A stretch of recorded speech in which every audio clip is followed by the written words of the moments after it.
Só Jesus é digno de ser adorado.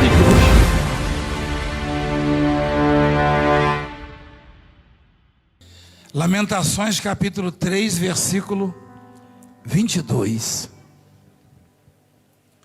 Versículo 22. Esperança de auxílio pela misericórdia de Deus. As misericórdias do Senhor são a causa de não sermos consumidos. O que é misericórdia? Misericórdia é o quê? Misericórdia é perdão, é graça, é oportunidade. Sem merecimento, é espontâneo da parte de Deus. Misericórdia é o perdão que Deus nos dá sem merecermos. O único que é capaz de fazer isso é Deus. O único capaz de fazer. Tem uma reunião ali, diretor, tem? Hein? Pede para terminar ali, por favor, esperar a minha acabar.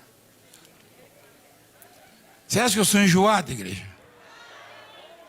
Não pode mentir, não.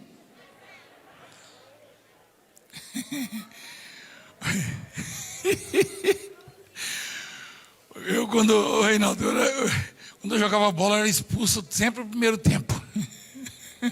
Era que nem você. Só que você é mais. Pergunta ela.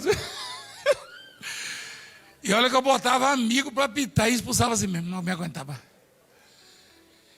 Mas eu já mudei um pouquinho, não sou tão enjoado assim também. O homem estava indo tão bem hoje no testemunho de manhã, falou: recebi um grande milagre, eu cheguei aqui um tempo atrás, aí topei o senhor ali, o senhor me deu uma lapada. Eu falei: Jesus Cristo. Você viu isso aí? As misericórdias do Senhor são a causa de não sermos o quê? Consumidos. Por exemplo, cita alguma coisa aí que consome. Fogo, por exemplo, né? Fogo consome. Ele queima até desaparecer. Eu e você éramos para ser consumidos. Aliás, a humanidade ia ser consumida. A humanidade ia ser consumida. Por quê? Porque a humanidade ela não tem mérito diante de Deus, não tem merecimento, não tem crédito. Nós não temos créditos diante de Deus. O que nos traz a graça de Deus, o que nos traz o favor de Deus, as bênçãos, as realizações, as curas, as portas que se abrem, a salvação que vem para nós, não vem por mérito, por merecimento, não. Vem pela misericórdia de Deus. E quem não entende isso, não consegue alcançá-la. A pessoa que acha que merece, que é digna, que é capaz, ela não vai alcançar. E se ela alcançar alguma coisa, ela vai perder na frente. Mas quem reconhece a misericórdia de Deus, esse sim, vai usufruir dela. Então as misericórdias de Deus são a causa de não sermos consumidos. Quando Deus ele se arrependeu de ter feito o homem, em Gênesis capítulo 6, versículo 5, se eu não me engano, ele ia botar fim em tudo. Mas aí pesou o coração de Deus. A importância que você e eu temos para Ele, fez pesar o coração dele. E Ele então decidiu não desaparecer com o homem da face da terra. Nos deu mais uma oportunidade. Ou seja, a misericórdia de Deus fez pesar o coração dele. Então Deus, ele não tem prazer na nossa dor, na nossa humilhação, na nossa tristeza, na nossa vergonha, no opróbrio, não. Deus não tem prazer na derrota do homem. Embora às vezes ele tem que deixar o homem gemer, sofrer, ser humilhado, ser envergonhado, mas a força da misericórdia de Deus sempre traz o resgate, sempre traz a cura, a libertação, a solução, se não abrirmos mão dela. Porque as suas misericórdias não têm fim, diz a palavra.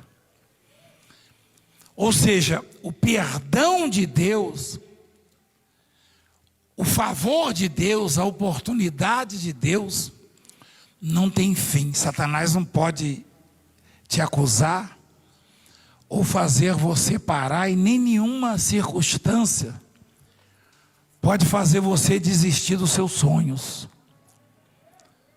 Ninguém pode fazer.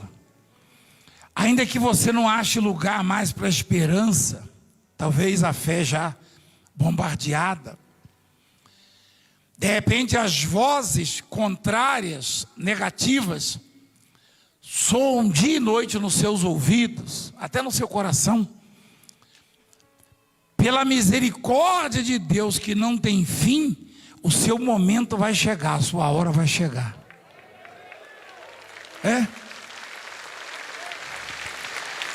Você não depende de projetos de governo, você não depende da boa vontade do Valdemiro, você não depende do prefeito da cidade, nem do governador do estado, nem do presidente da república, não, nem da bondade do seu diretor, do seu chefe, do seu líder. A dependência única na sua vida é da misericórdia de Deus. Deus não precisa de circunstâncias. Deus não precisa de que alguém abra portas para Ele, o Oriente. Não. Então a recomendação para mim e para você é dependermos todos os dias da misericórdia de Deus, do favor de Deus. Amém? Diz assim, porque as suas, no plural, as suas misericórdias não têm fim. A misericórdia do pai tem fim, até da mãe às vezes, né? Dos amigos, do marido, da mulher, dos filhos. Tem pessoas que chegam a... Você já ouviu isso? Você mesmo já disse, estou cansado, estou no limite, estou esgotado, né? Cansado de frustrações, de enganos, de traições. Mas a de Deus não tem fim. Não. A de Deus não tem fim. Deus está sempre na espera do clamor, do reconhecimento, da súplica. Deus está sempre pronto para quando você o buscar de coração, se humilhar diante dele, confessar a ele os seus pecados. Ele está com a mão estendida para lhe atender, para lhe abençoar, para lhe fazer feliz. Porque as suas misericórdias não renovam-se cada manhã. Renovam-se cada manhã. Grande é a tua fidelidade. Esse homem estava no limite, o profeta Jeremias. Estava vivendo uma das piores fases da vida dele. Humilhado, maltratado e para ser morto, perseguido, tá? E ele sabia que o povo estava aflito. Só que quando ele coloca no plural, a causa de não sermos consumidos Ele não se separa, não se isenta. O povo estava rebelde, afastado de Deus, ele era o profeta, ele estava afinado com Deus, embora aflito, sofrendo, gemendo. Mas ele entendia também o pecado dele, o erro dele. E ele disse: a causa de não sermos consumidos. Mas aí no versículo 24 ele fala: a minha porção é o Senhor, diz a minha alma. O que é porção? Você sabe o que é porção? É a ração diária.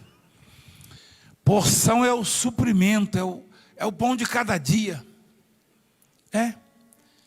Você acha que tem alguém na face da terra que vive sem essa porção? Porção é, daqui a pouco, quando chegar em casa, você vai preparar a sua porção, o seu lanche, o seu almoço. Senão você não para em pé, você não se sustenta. Então, quando o sujeito diz que Deus tem na vida dele a importância do alimento, quer dizer, o Senhor é a minha porção, ou coloca Deus acima daquilo que é essencial, que é fundamental, é óbvio que Deus vai atender uma pessoa dessas. Quando você não coloca Deus em segundo plano na sua vida, um plano secundário, em último lugar, mas prioriza a sua relação com Deus e o busca, então faz dele a sua porção, é certo que ele vai te ouvir, vai te atender. O Jeremias, ele estava desesperado, ele estava triste, amargurado, mas ele diz assim: a minha porção, quer dizer, o meu alimento, o meu sustento, o meu almoço, o meu jantar, tá? O que me mantém de pé é o Senhor, diz a minha alma.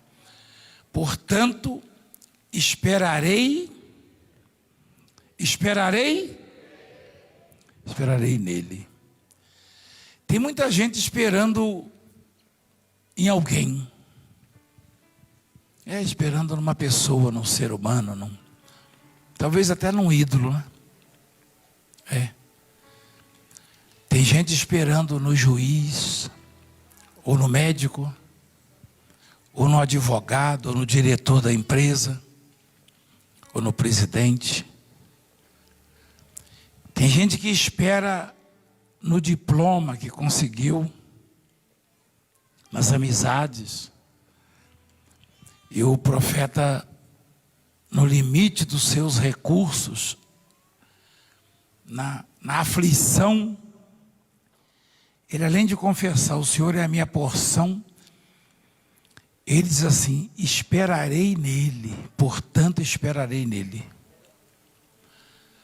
Bom é o Senhor para os que esperam por ele.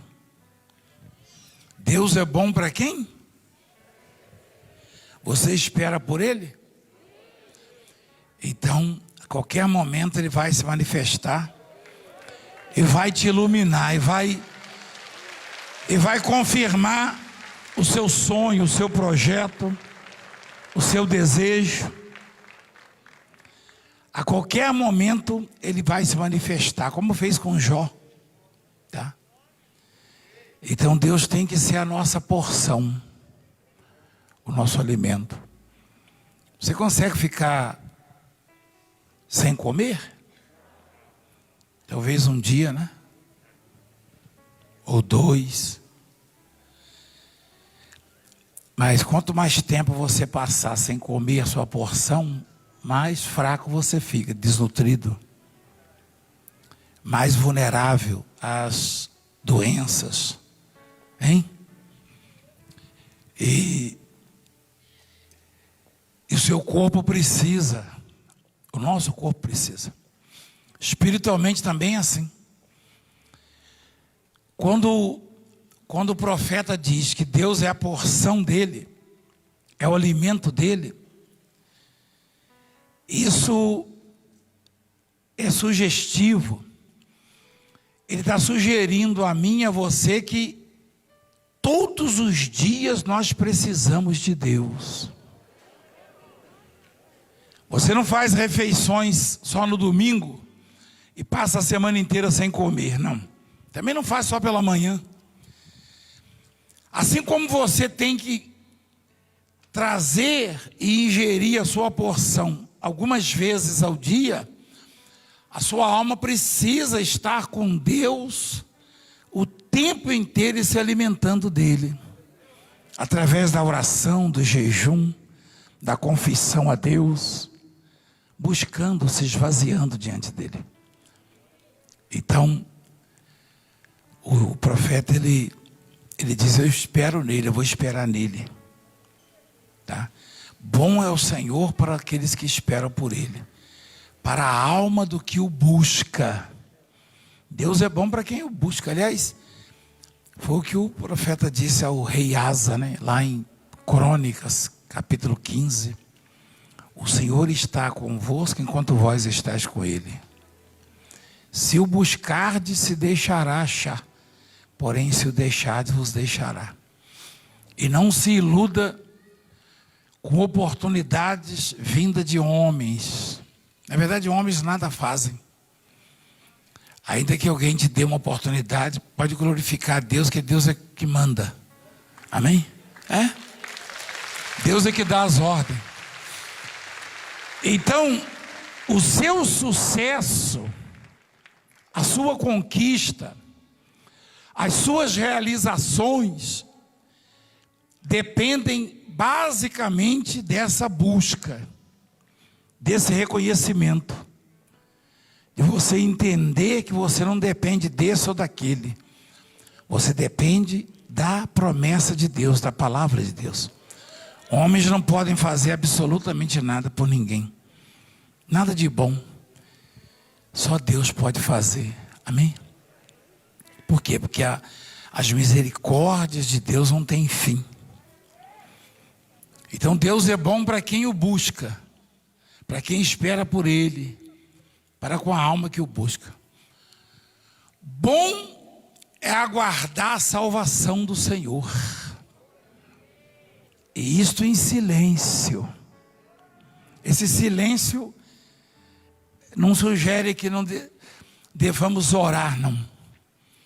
É no sentido de reclamar, de murmurar, de protestar, enfim, ficar insatisfeito, né? Achar que Deus não está lhe atendendo. O silêncio é no sentido de não ofender a Deus. É isso. Não é silêncio no sentido de se calar acerca do bem, não. Você não deve reclamar, murmurar, atribuir a Deus os fracassos, tá? Ou seja, esperar nele. Então coloca lá de novo: bom é esperar pela salvação, aguardar a salvação do Senhor. Essa salvação também não é no sentido da vida eterna somente, também isso. Mas hoje tem pessoas aqui preocupadas com determinadas situações, aguardando resposta. E se você aguardar a sua resposta, confiando no livramento, ele virá. Essa salvação, a quem a Bíblia se refere, é o livramento, é a resposta para aquilo que você pediu.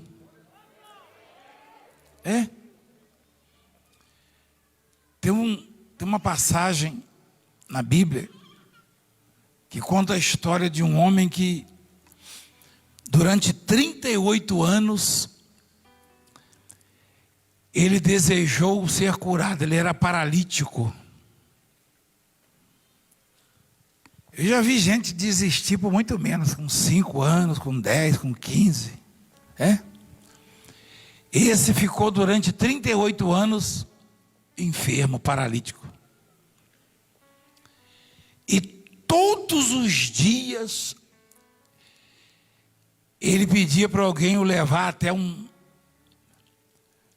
um tanque de água. Porque diziam para ele assim,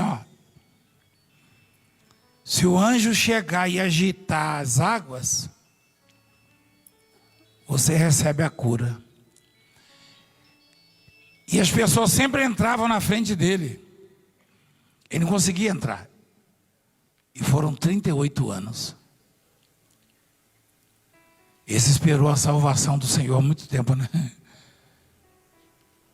Então Jesus ia passando por ali, ó. Jesus vendo deitado e sabendo que estava assim há muito tempo, perguntou-lhe: queres ficar curado? Aí ele falou assim: Senhor, não tenho ninguém para me colocar no tanque, ó. Quer dizer, ele, mesmo depois de 38 anos, ele aguardava a salvação do Senhor, ele esperava a cura dele. Ele não perdeu a esperança. E ele falou: não tenho ninguém para me colocar no tanque. Tem muita gente me ouvindo agora, aqui, lá fora, que a esperança está desse jeito, esperando que alguém o coloque no tanque. Mas a salvação, a resposta, não está no tanque. Ou seja, não está no homem. Não. Não está numa lenda, numa história, numa simpatia, numa religião, num ídolo. A resposta daquele homem que estava 38 anos paralítico estava em quem? Em Jesus Cristo. Jesus então falou para ele assim: levanta. Levanta-te. Toma o teu leito e anda. Imediatamente o homem se viu curado e tomando o leito, pôs-se a andar. Uma vez eu desci aqui no altar, não tem muito tempo não. E tinha um monte de gente, um monte de cadeirante ali. Fui tocando neles e parei perto de um, eu não sabia muito bem quanto tempo ele estava na cadeira de rodas. Eu não sei se nós temos... Vocês lembram desse homem, não? Quantos anos, diretor? Você lembra? Acho que quase uns 30 anos. Hein? Acho que 29 anos, se eu não me engano. Quem lembra desse milagre? Eu não sei, nós não vamos conseguir, não sei se eu consigo achar imagens dele agora, mas esses dias eu estava vendo na televisão. Eu lembro que eu desci lá e parei do lado dele. A mãe dele vinha com ele. De tanto ele empurrar a cadeira de rodas, criou uma massa, você viu? Como se ele fizesse halterofilismo, né? E ele ficou forte ali, fazendo exercício, empurrando a cadeira de rodas. Não tinha mais esperança para ele. E naquele dia, esse homem subiu aqui no altar para me abraçar. Depois de alguns minutos. E de lá para cá passou a viver a vida dele. Se eu conseguisse imagem, mas depois nós vamos colocar, se a gente não conseguir hoje. Porque eu estava vendo esses dias esse milagre na televisão. Ele já tinha muitos anos também, acho que mais de 20 anos, com certeza. Hã? Você lembra disso aí? Você estava aqui? Ah, você estava? Quem estava aqui nesse dia? Tem muita gente que estava aqui, ó. Então, ninguém, por maior que seja o tempo de espera, por mais elevado que seja o grau de dificuldade, por mais que pareça impossível o seu sonho, o seu projeto, ninguém pode desistir, porque trata-se do poder e da misericórdia de Deus. Foi Deus quem prometeu. Ah, esse aí mesmo, diretor. Você tem o vídeo dele? Olha só a foto isso aí. O deficiente tocou nele e ele chegou em casa e disse: mãe, eu não quero mais cadeira de roda. Levantou. Ele levantou. Quem viu quando eu desci lá? Pode me tirar, põe duas janelas. O dia que eu desci no meio do povo lá. Caio. Cadê a janela, filho? Outra Ele não janela. andava, nem falava. Vem cá, vem cá. Peraí, pô, segura. Ele não falava também, não é? Ele não andava, não falava.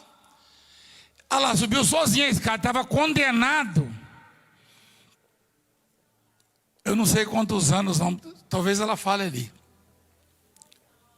29? Ele levantou lá.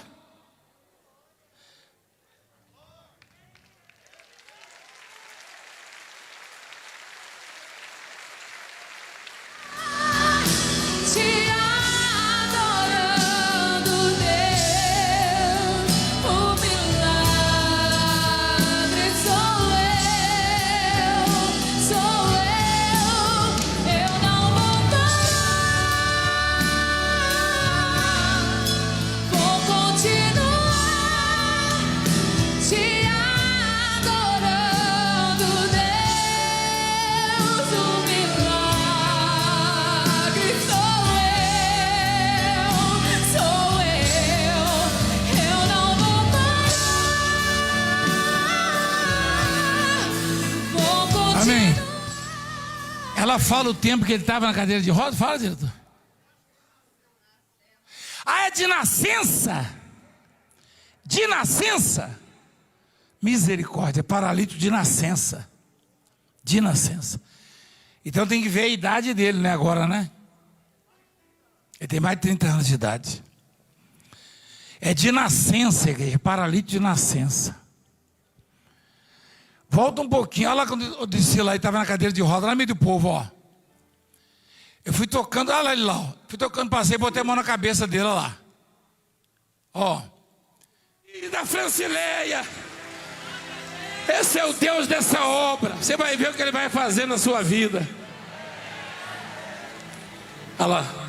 Volta lá, meu filho. Eu de quero ouvir a lutar, mãe não dele para de falando lá orar. embaixo. Esta é a mensagem, Brasil. E esse é o Deus do Valdemir. Eu queria ouvir a mãe dele falando para saber qual é a idade dele hoje. Acho que ele tem uns 20 e poucos, 29, né? Mas é o Jesus que há 2000 anos atrás, um pouco mais. São Mateus. Ela está com ele, né?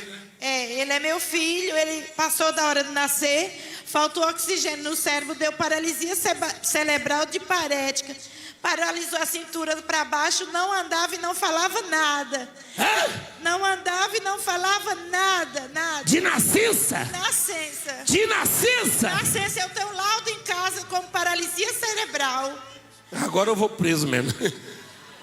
Por isso que Se você não provar isso, eu tô em cama. Deus me livre. Ele fez 13 Opa, eu vou cirurgias. depois esse dia aí. Tem 120 e pouco. Vocês vão lá filmar meu depoimento, tá? Ele não tem o osso do fêmur da perna direita. Deus preparou uma placa lá nos Estados Unidos para ele. E ele Aquele da começou cadeira a de andar. roda ali é dele? Ele deixei em casa. Hoje ele veio de ônibus. Aquela cadeira de rodas ali é dele? Sim, senhor, é dele. Ele não andava e nem falava. Não falava nada. Eu tinha loucura para ele falar mamãe. Ele não falava mamãe. O que aconteceu?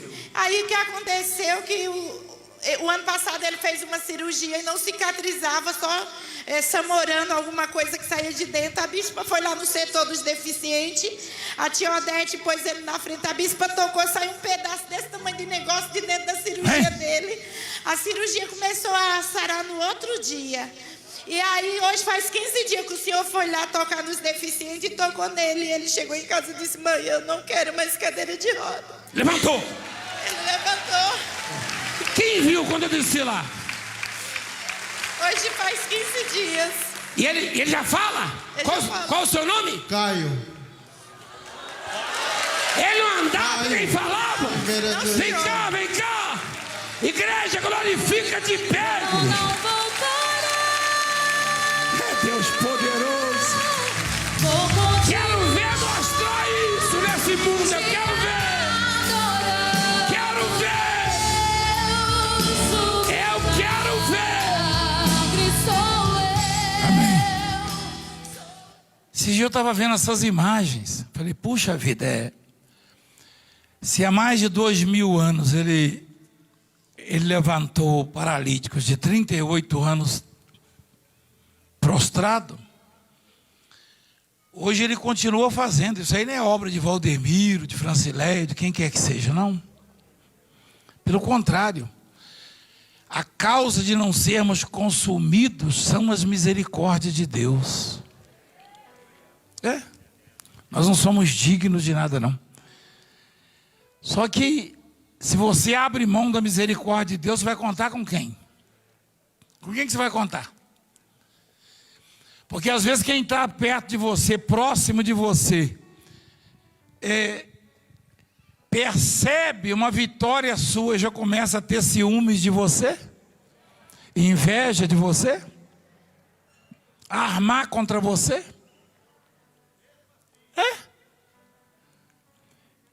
Então, presta atenção, é para ouvir, por favor. Não abra mão das misericórdias de Deus na sua vida. Nunca. Nunca abra mão. Portanto, limpe o seu coração e renda-se a Ele. E coloque os seus projetos nas mãos dEle. Coloque a sua vida, os seus caminhos. Todo dia. Fala, Senhor, está nas suas mãos, é assim. E não se aborreça com Ele. Aliás, a palavra recomenda no Salmo 37. Agrada-te do Senhor e Ele satisfará os desejos do seu coração. Amém? É isto. Então o profeta estava aflito, estava desesperado. Mas ele não se perdeu.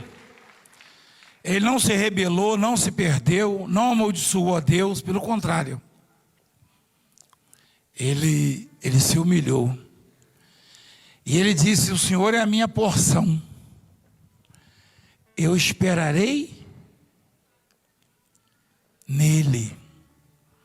Bom é o Senhor para os que esperam por Ele.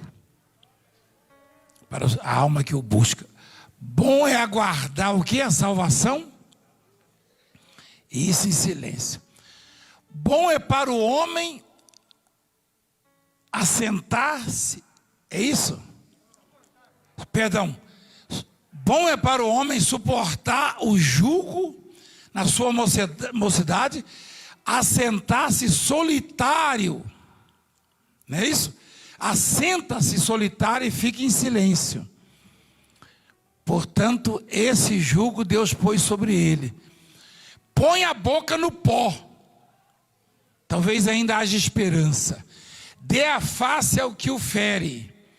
Farte-se de afronta, ou seja, suportar. O Senhor não rejeitará para sempre, pois ainda que entristeça alguém, usará de compaixão segundo a grandeza das suas misericórdias. Porque não aflige. Posso continuar, filho? Porque não aflige, nem entristece de bom grado aos filhos dos homens. Deus não aflige e entristece as pessoas de bom grado. Ou seja, a tristeza das pessoas não agrada a Deus. As derrotas, as deficiências, as angústias, nossas angústias, não agradam a Deus. Deus não tem prazer nas nossas fraquezas, não. Não. Mas quando nós entendemos isso e dependemos da sua misericórdia, as coisas mudam. Amém, igreja? Então diga assim, na minha vida vai mudar.